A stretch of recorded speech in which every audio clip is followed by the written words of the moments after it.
Right. Hi, everyone. Thank you so much for joining the Digital Sales Best Practices webinar. It is 2 o'clock, but we're going to go ahead and give everyone probably another couple minutes. I see people are still kind of signing on, so we're thinking like 2 or 3 more minutes, and then we'll go ahead and get this broadcast started.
Okay, for those that are still joining, we are going to give everyone probably another minute. I see the attendee list keeps going up and up, so give us about 1 more minute, and we're going to go ahead and get started.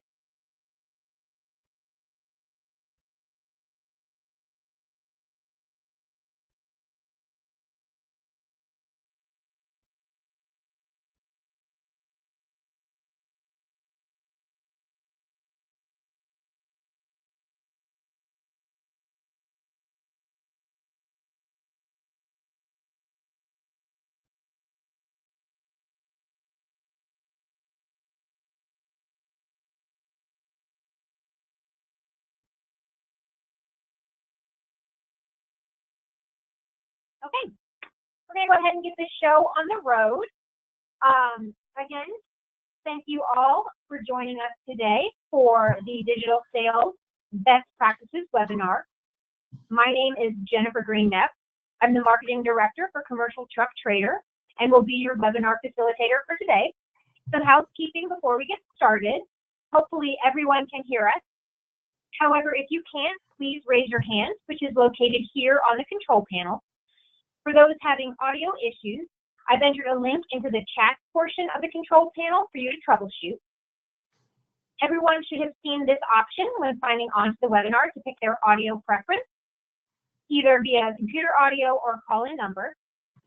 If you have any questions throughout, please be sure to submit them through the messaging function located in the control panel under questions.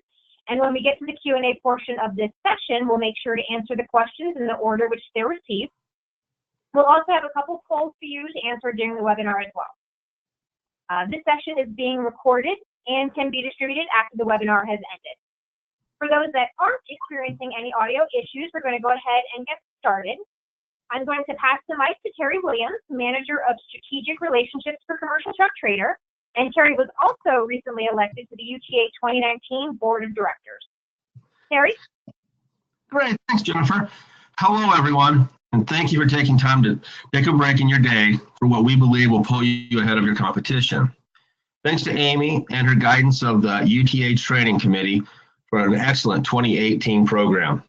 We're excited to be partnering with the UTA to host today's webinar on digital sales best practices. We'll take a deep dive into how, with just a few easy steps, truck dealers can maximize their online advertising efforts. As Jen stated previously, if you have any questions, please be sure to submit them in the control panel under questions. And when we get to the Q&A portion, we'll make sure to answer them. With that, I'd like to introduce the man in charge of presenting this webinar today, our Director of Strategic Initiatives, Charles Bowles. Charles has an extensive amount of experience and knowledge in the commercial truck industry. He has conducted countless meetings regarding the same information he'll be discussing today and its importance and relevance in the market. Charles, the floor is yours. All right. Thank you so much. I went ahead and share. You're now presenter.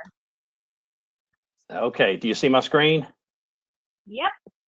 That is perfect. Thank you, Jennifer. Thank you, Terry. And thank you all for making time for today's seminar. I think you're going to leave here with a real opportunity to grow your sales. I'd like to take just a second to reiterate what Terry said and to thank the UTA for all that it's doing for the industry. If you're on this webinar right now and you're not currently a member, I strongly urge you to become a part of this important association that is driving success for its members. Okay, let's jump in today's meeting. Because of our large volume of traffic on Commercial Truck Trader, we're able to obtain enormous data regarding user behavior. This data is the basis for our best practices that we're going to discuss today. What we'll discuss are those recognized, empirically derived practices that dealers do that drive results for themselves. And you should use practices across all of your marketing platforms, which include Truck Paper, Commercial Truck Trader, Trucker to Trucker, your own website, email marketing, just to name a few. So with that, let's jump right in. Let's talk for a second about commercial buying trends. I think we recognize the importance of lead generation, but we also understand that it's one of the most challenging things we deal with. There are times when we're not sure whether we're getting the best bang for our buck. We don't know how to measure things. We're not really sure of what practices really generate the best results. With today's seminar, which is pretty simple and basic, will give you some of these building blocks that are going to make a real difference. What we know is that over half the buyers who are looking for vehicles often change what they're looking for during the buying process, and they're open to any brand. But what we have to do is we have to capture those people high enough in the sales funnel in order to make sure that what they are doing is looking at our brand and driving down to our dealership, to our listings, and then contacting us. Right now, and this figure is from 2014, it's grown substantially. Over 60% of commercial truck buyers are using the internet as a primary source for research for vehicles. This stat's going to be one of the most important as we go throughout today's webinar because it is really telling. 75% of your potential customers are conducting internet research before generating a single lead. What that means to you is this: 75% of the people who contact you have already determined that you are the dealership and you have the vehicle that they're looking for. What that also means is that if you don't participate in the general best practices and you are not presenting yourself as well as you can, you're missing 3/4 of your prospective buyers. What we're going to work on today is, instead of capturing 1/4 of the prospective buyers, we want to capture 100% of those buyers. Let's start with these best practices, because I think what you're going to find is that they're simple, they're intuitive, But if you do them day in and day out and are consistent with them, you'll generate significant and substantial increases in the number of leads you generate. We use an acronym called PAID, which is an easy way for us to remember those 4 components of digital representation that make the difference in the commercial space and allow you to set yourself apart from the competition. It's important to do these because, as you'll see on the screen here, it reduces days on lot.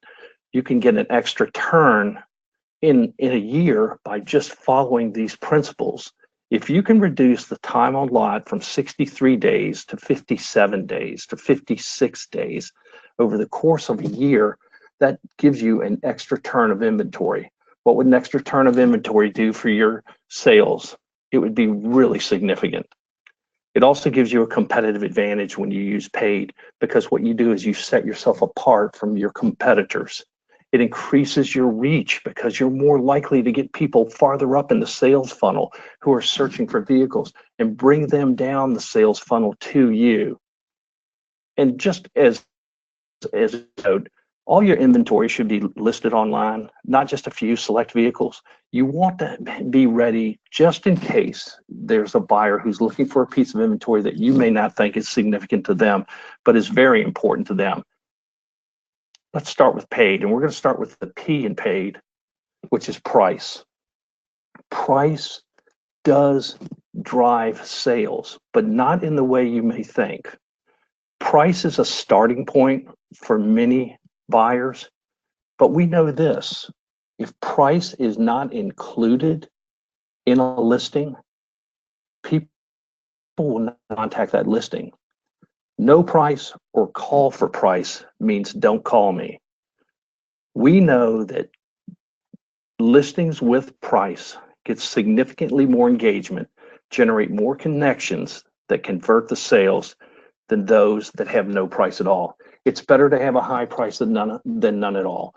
We look at behavior of users on sites, and what we have found is that people will more readily engage with a particular listing even if the price is higher than those of the others in the area, because it does have the price. If it doesn't have a price, people simply move on. They will not contact you. It used to be years ago, we would want them to call to get information from us and price. They're just not doing that anymore. Because of the internet, they're able to do research at a much higher level and determine what they need. So if you don't have all the components that they're looking for, all the elements within a listing, they'll simply move on. Your units are ubiquitous unless they're very specialized vocational units, which means that everybody has and can sell these vehicles, and they're out there in mass. So one of the things you do to differentiate yourself is put a price in there. Even if that price is higher than your competition, you're going to get more engagement. That's P. The A in PAID is appearance. And what we're talking about here is not how it appears, the images, we'll talk about that in a second, but rather how your listings appear in Google search results. Here's what we know. People do not search for large trucks and vocational trucks first and foremost by trim level. That's not how they search. They don't search first and foremost by brand either. They search by the vocation or the application or job associated with that truck. What that means is that you want to have within the first 300 characters of your description. 300 characters is what Google indexes, by the way, not first 300 words, but first 300 characters. You want to make sure in the first 300 characters that you are defining the application, the job, or the vocation associated with that vehicle. For instance, people do not search for Volvo trucks first and foremost, or Freightliner trucks, or Peterbilt trucks. They search for dump trucks in Houston, Texas, or in the case of medium duty, landscaper trucks for sale, Richmond, Virginia. That's how people search for commercial vehicles. So it's important that you index your particular listing so that it results higher in Google search results. And in order to do that, you put the application, the vocation, or the job associated with that particular vehicle in the first 300 characters. That's the A, that's appearance. We just did price, we've moved to appearance. The third is I, and I is images. More images are better than fewer images. If you have 3 trucks that return in the search results, one truck 5 photos, one truck simply has a factory photograph or stock photo, and the third has no photograph at all, which one do you think gets the most play and the most engagement? It's certainly not the one with no photo. Second becomes stock photo. But first and foremost, the primary one people engage with is the one with photographs. And the one with more photographs normally wins. And what's important about these photographs is that you take shots of obviously all 4 corners of the upfit, of the inside of the truck, the used truck, particularly the rubber. And in addition, you take a picture of it if it's a vocational truck, of that truck in action.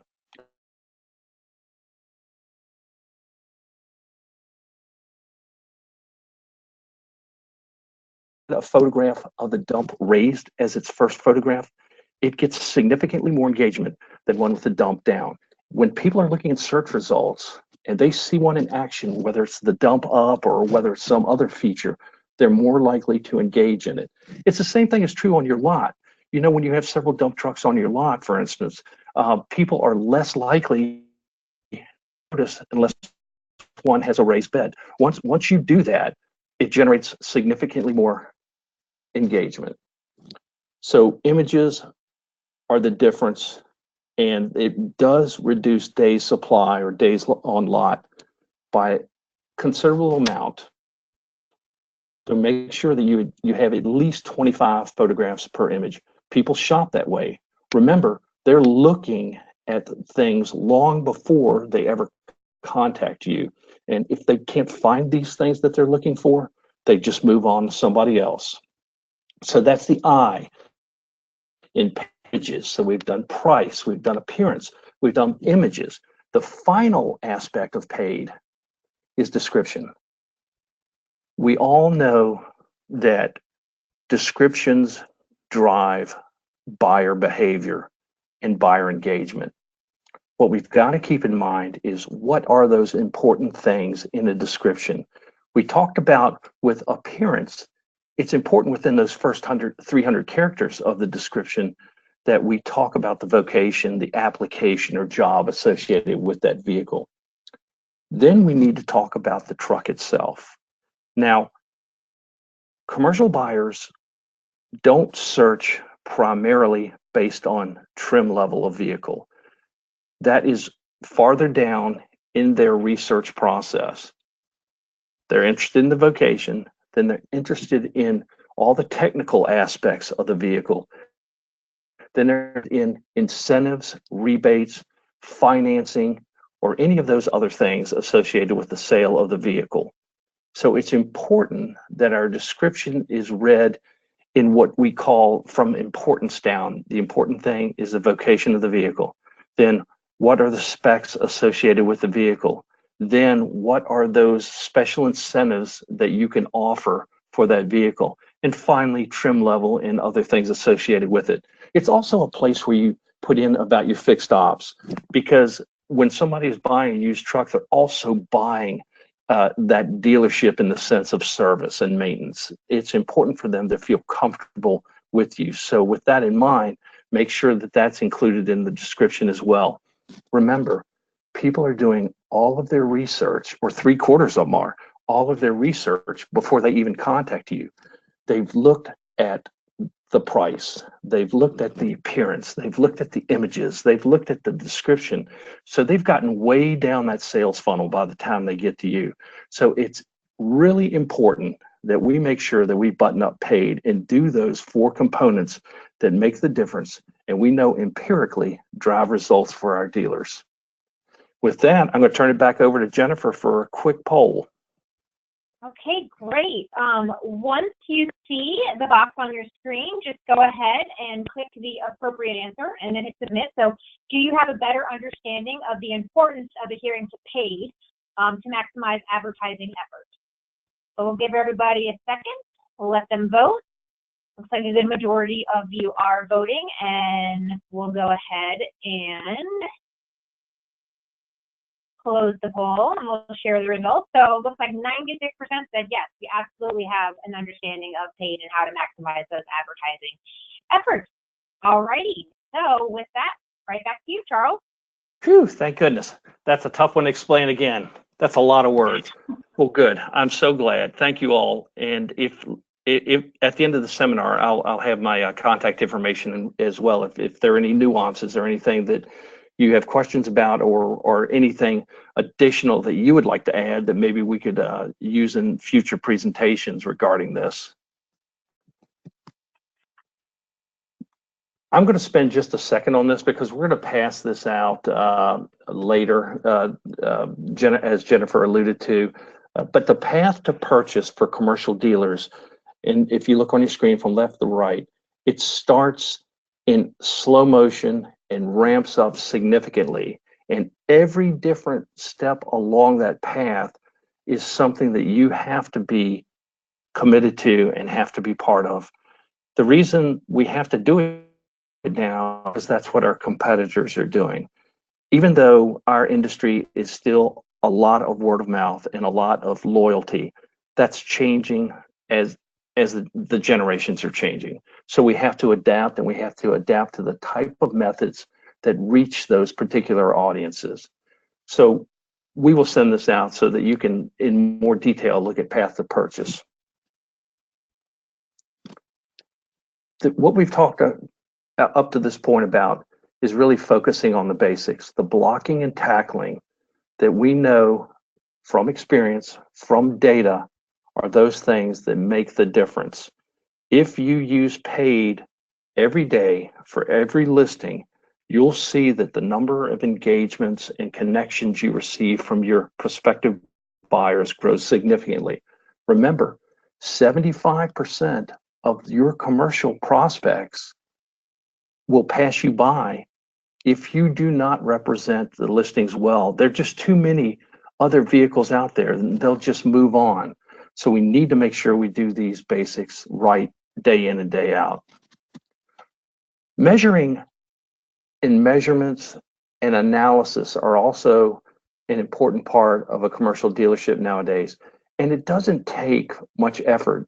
Through Google Analytics and through third-party vendors, we're able now to actually look at the behavior of somebody after they leave a third-party site like Commercial Truck Trader or one of the others. And when somebody leaves a third-party site and goes to your dealership's website, you can track them with something called a UTM code. That code will tell you this person came from here, and then you can track them throughout their journey on your website. What it does is it also to compare vendors, to get an idea of what vendors are generating the type of results for you, or what type of listings on these third-party sites are working best for you. So the UTM code, which comes over automatically with some of these third-party websites, gives you deep, rich insight into the behavior of people once they leave the third-party website and come to your site. You can then begin to measure, well, how effective are these referrals that came from here? What are the results of these referrals? Am I getting a good ROI on engagement and connections? That's the power of UTM codes. And we'd be happy to spend some time with you at the UTA convention, and so would a number of other vendors as well, and talk about UTM codes, because it's important for you to have as much rich data as you can. And the good thing is Google makes it so easy that Google Analytics makes it really simple for you to actually analyze what's coming to your websites.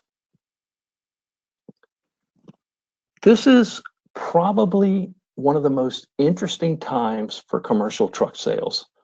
5 years ago, which I call the Stone Age because things happen so fast, we all relied on print heavily in order to drive sales. Then it became print and desktop computers. And then it became from desktop computers to mobile phones. And what we've seen throughout that entire transition is that people have changed how they contact dealers. They've changed their entire buying process. It used to be that we would measure the efficacy of a marketing program based on the number of phone calls or emails we got. Excuse me. But what we have realized over time is that because of what people are doing ahead of time, the amount of research, and that's why paid is so important, people aren't contacting dealers the same way. They're not asking questions about the rubber. They're not asking questions about the transmission. They're not asking questions about the mileage. They're not asking about a particular upfit because they already know this information. So they're not calling or emailing like they used to. What they are doing is they're gaining as much information as they can on a third-party website or perhaps on your website, going way down that sales funnel. And in the case of a third-party website, they're actually clicking on the link to the dealer's website and going to the dealer's website to get additional information about the dealership itself, because they've already determined in 3/4 of the cases which vehicle that they're interested in, which dealership they want to contact. So website referrals have become significantly more important than they were even 2 years ago. Another feature that's important is map the dealership. When somebody clicks on a listing on a third-party site and maps to that dealership, wants information on how to get to that dealership, that is somebody that is way down that sales funnel, just like somebody who clicks on a website referral. So it's important for us to realize as we transition into this different space that the way people are buying is shifting as well. They're not relying on our voice to tell them about descriptions or tell them about price. Rather, they're doing that research online. So by the time that they get to us, they are in many cases ready to make that purchase. In order to be effective in this space, because a lot of people are using paid, a lot of people are working hard on the descriptions, you need to also take advantage where you can of enhanced types of advertising. And it needs to be inventory specific. People aren't going to buy a vehicle based on the brand or on the dealership first and foremost. They're buying it based on the listing. So it's critical that we make sure that you render as high as possible in search results. Like on Google search results, one of the ways you do that is making sure within that first 300 characters that you have that appearance, that vocation, that application, that job associated with that vehicle. Also on third-party websites, take advantage of things like premium listings or whatever they are to render search results. So when somebody sees you, they'll see you higher in search results and are more likely to click on you.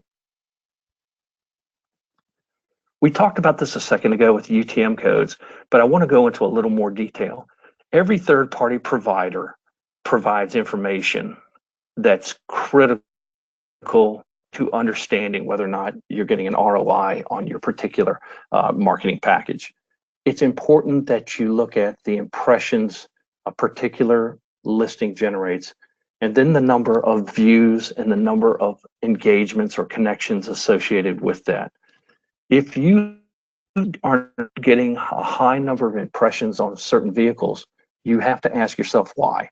Is it because I don't have every component of paid? I do not maybe have enough images, or my description is not robust. What is causing me to have that vehicle sit on the lot longer and not get the kind of engagement it needs to get? One other thing you can do, and certain third-party websites have this as well, are scarcity or demand reports. Whereas in a particular market, you can go in and say, what are people searching for where there's not a lot of this particular vehicle? That's scarcity. That gives you the opportunity. You can say, wow, they're searching for this particular vehicle a lot, but I don't have many of those. Maybe the next time I'm at auction, that's one of the ones that I want to pick up, because I can be pretty sure based on demand that I've got an opportunity to sell that. All these types of insights, which are the impressions, the views, you can compare listings. If two listings are relatively similar, but one's getting more impressions, why is that occurring? What is it about that particular listing that's making it perform better than the other? These are analysis tools that are simple to understand and make a big difference in driving leads and connections that result in sales. We have one more poll that Jennifer's going to hit us up with now. All right. So, do you have a better understanding of the methods you can use to help capture important analytics for reporting purposes? Go ahead and select the answer that best fits, and then click submit. Looks like the majority of people are voting. We're going to go ahead and close and share the results. So we did have a few that say no, some so-sos, but the majority still have a pretty strong understanding of analytics for reporting purposes. So, all righty. Charles, is that your last slide, or was there more that you were covering? There's several more slides, and I wanted to take a second too. Did you pass it back over to me yet? Yep. Okay. In terms of these different analytics and reporting tools, and we had some people that said, well, maybe I get it, but maybe I don't. What we need to do is with whomever that you have a relationship, whether it's your truck paper rep or your commercial truck trader rep or trucker to trucker or your website provider, whoever it is, ask them to spend some time with you going through the back end tools and the back end reporting, because that's gold and that's so simple to mine. It's there and it's represented in an easy way for you to see, to understand, to compare. And it does give you insight that you really can't get otherwise. It shows you the traffic associated with specific listings, and it shows you what are the actions taken on those particular listings, how many times it's been viewed, how many times it's been clicked on, how many times the photographs have been looked at. All of those things can help you drive better results for your sales. All right, we were asked at a number of different seminars to speak to social media, and as hard as it for an old guy like me to fathom, what we've seen now is, as the younger buyers are coming into the business, social media is becoming so important. Now, don't get me wrong, I use social media to look at my grandson online every day, but I never thought I'd be using it as a tool for business. But that's exactly what it is. It has now become a tool for business. Facebook, LinkedIn, even Instagram, Twitter, all of these things can be important factors in driving sales where you would otherwise not have an audience, or you wouldn't think you would. So just a quick overview is, you want to make sure that your content's interesting.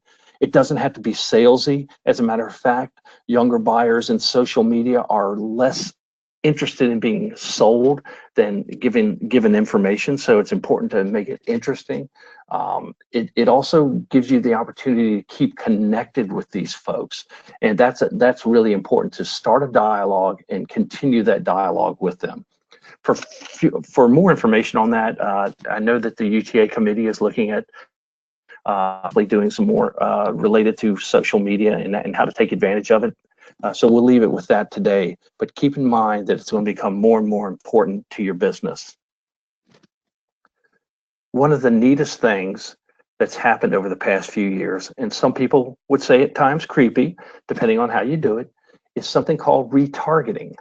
Retargeting is so effective. It is one of the most effective forms of advertising that we've seen to come out of the commercial space in the last few years. Here's what retargeting is. Most of us shop on Amazon. Let's say we're looking for a pair of shoes.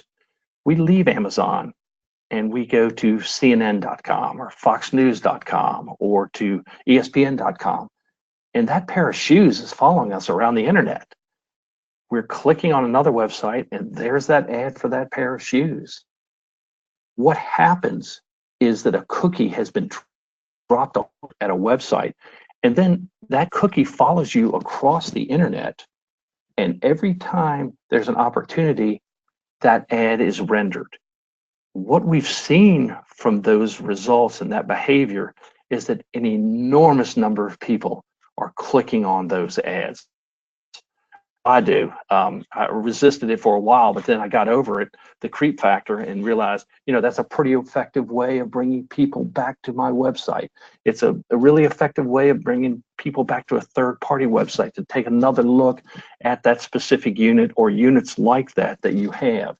So when we think about what's the next big thing in marketing online, remember, we moved from print to desktop and now in mobile. An additional part of this component now is that retargeting, so that we can continue to reinforce our listing, our message from our dealership to people after they've left our site. And what this is particularly good for is, let's say they were on your vehicle listing page for a particular vehicle, and they're like, that's not exactly the vehicle I'm looking for.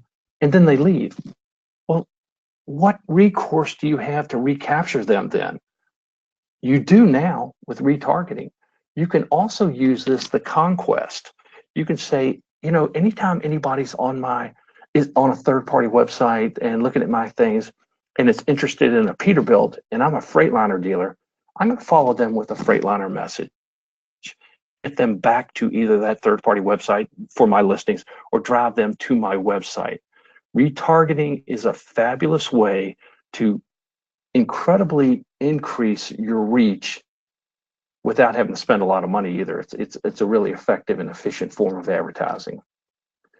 With that, I'd like to turn it back over to Jennifer, who will, if anybody has posted any questions, I'd be happy to take them. Perfect. We've received some great questions. That was difficult. Wow. Great questions thus far.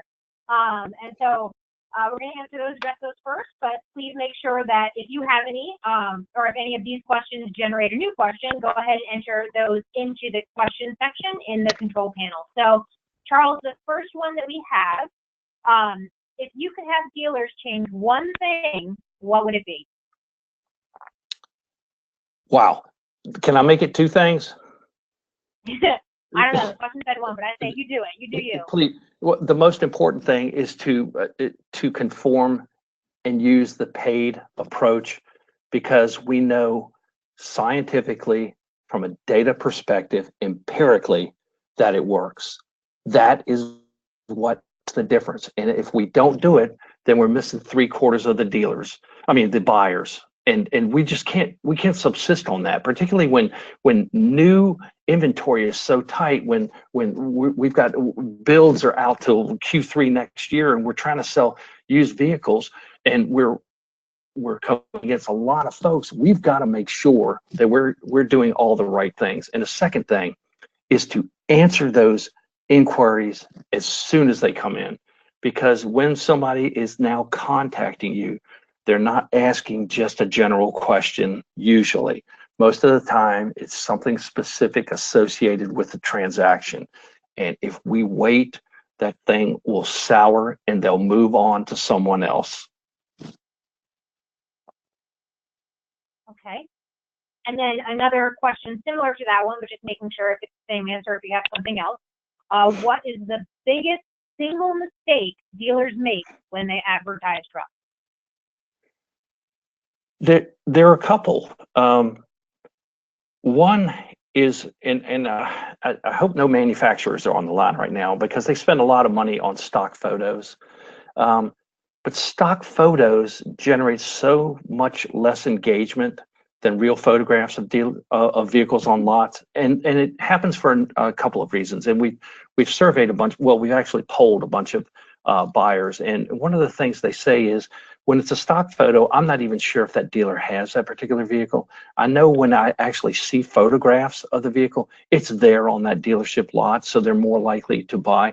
So that's a big one. And I really think that if we focus on our presentation of our listings, that we're going to generate much better results and have much faster inventory turns.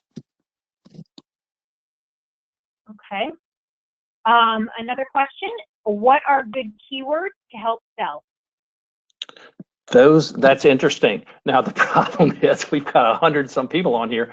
We don't want everybody using the same keywords because they're not as effective anymore. But I will tell you this, that you want your keywords, like we talked about before, associated with the vocation, the application, or the job of that vehicle. And we also want them regionalized. If you call something in your region something slightly different than when it's called somewhere else, make sure that's included as well, because regional buyers, there's certain vernacular for certain pieces that are slightly different than they are in other areas of the country. So it's important to make sure that those things are done. So in terms of keywords themselves, keywords that really describe the vehicle and those things that the vehicle can do, those are the things that people use to search. One of the things that people don't really use are, call me, I'm Dan the man, I'll give you the best deal in town. People don't search that way, and it really, when they see that in the description, they are less likely, it's a little off-putting, particularly nowadays with the type of buyers we have.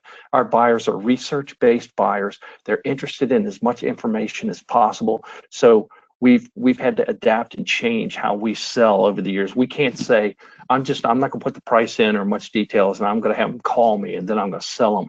It doesn't work that way anymore. They just move on, and they don't want to talk to Dan the man anymore. They want to talk to somebody who has a sophisticated understanding of the vehicle and the type of job I'm doing, so that they can give me the best consultative advice that they can. Great. Okay. So this question I'm actually going to take, email marketing, talk about best practices.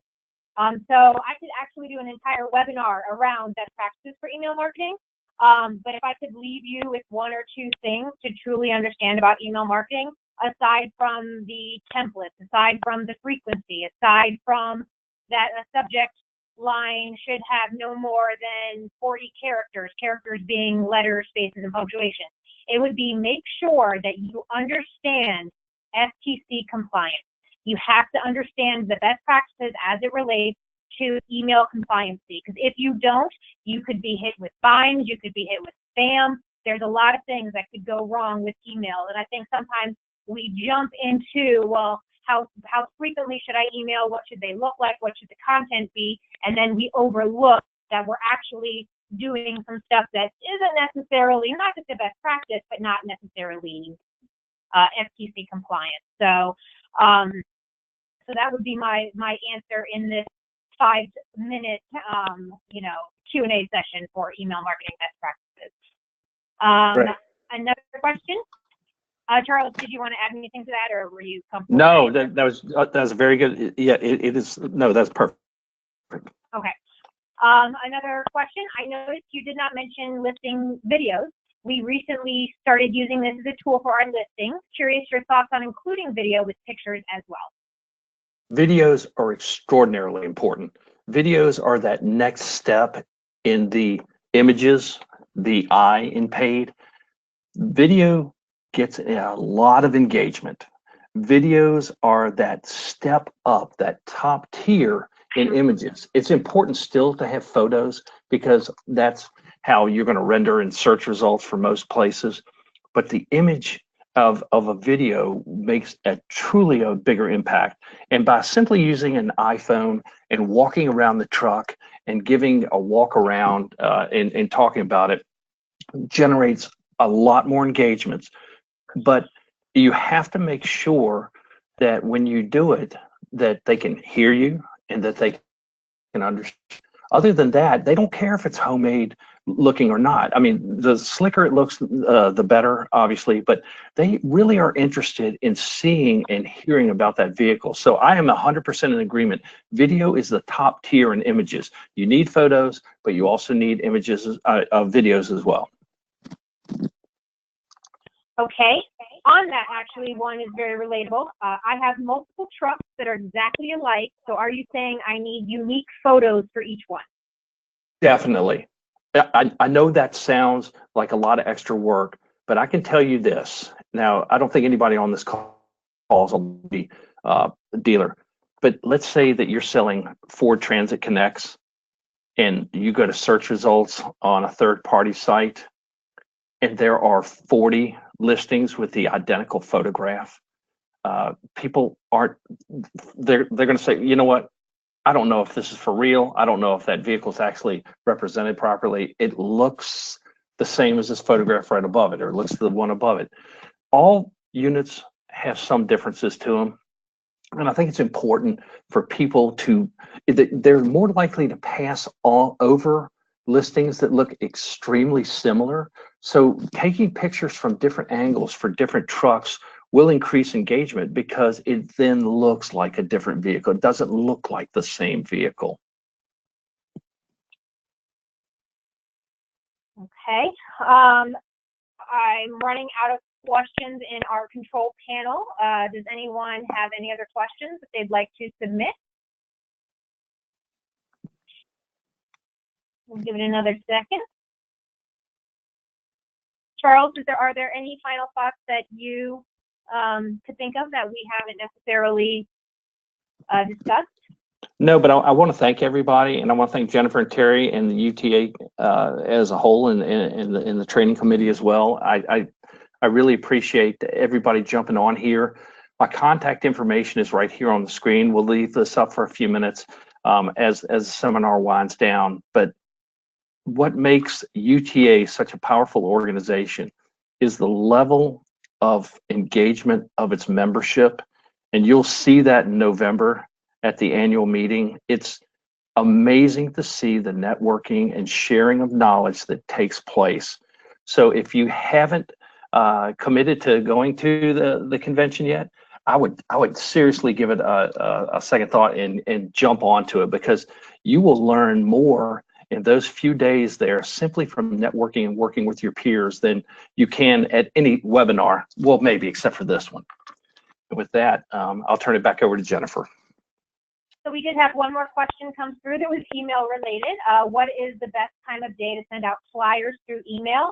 I wanted to mention this because I'm reading this one way, although it could be a completely different question.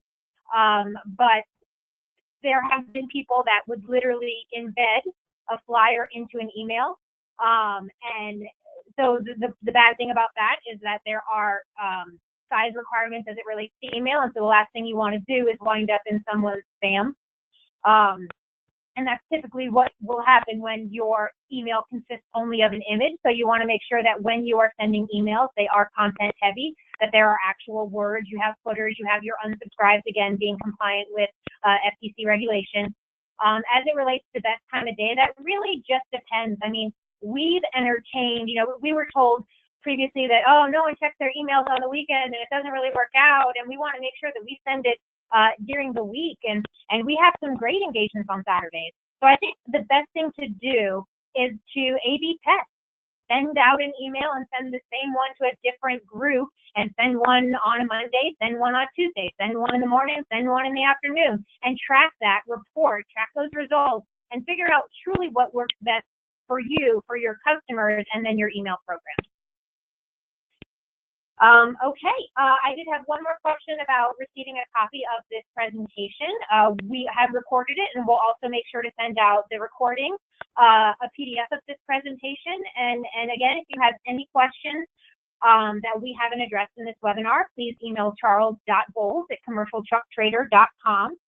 We appreciate any feedback that you can send us. Again, thank you so much for joining this webinar, and we hope that you enjoy it. So have a wonderful day, everyone, and we will be signing off.